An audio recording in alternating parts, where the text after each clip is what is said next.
Praise the lord, praise the lord. దేవుని నామమున అందరికీ శుభోదయం. యెహోవా కష్టకాలమందు మేలు చేయునుగాక.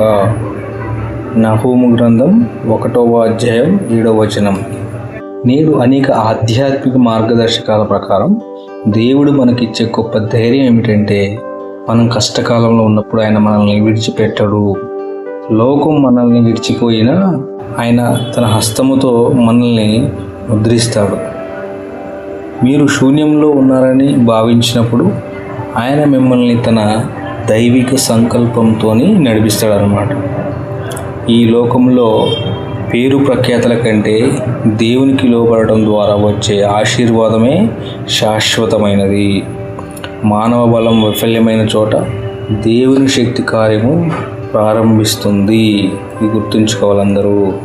నహూము గ్రంథం 1:7 పూర్తి వచనం ఇలా ఉంటుందన్నమాట.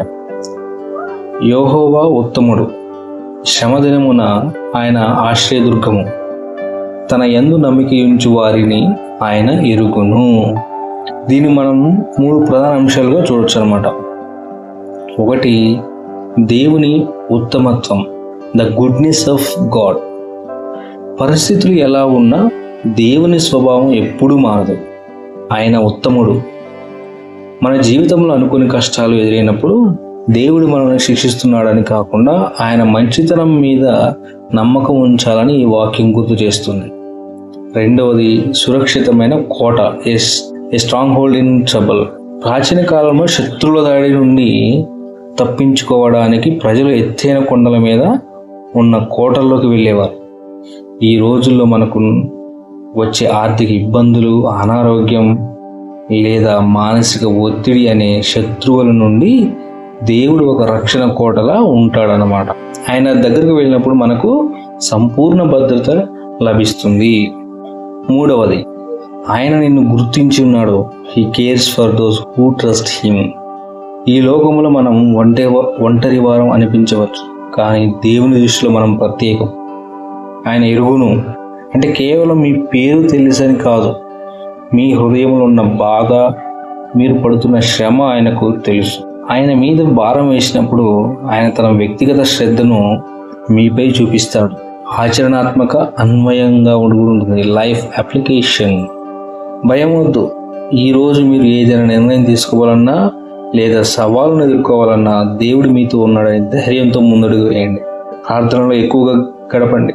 మీ సమస్యలను మనుషులతో పంచుకునే కంటే ముందే మీ ఆశ్రయదుర్గమైన దేవునితో చెప్పండి. ఎందుకంటే ఆయన చెప్పుకుంటేనే కదా ఆయన తీర్చగలుగుతాడు.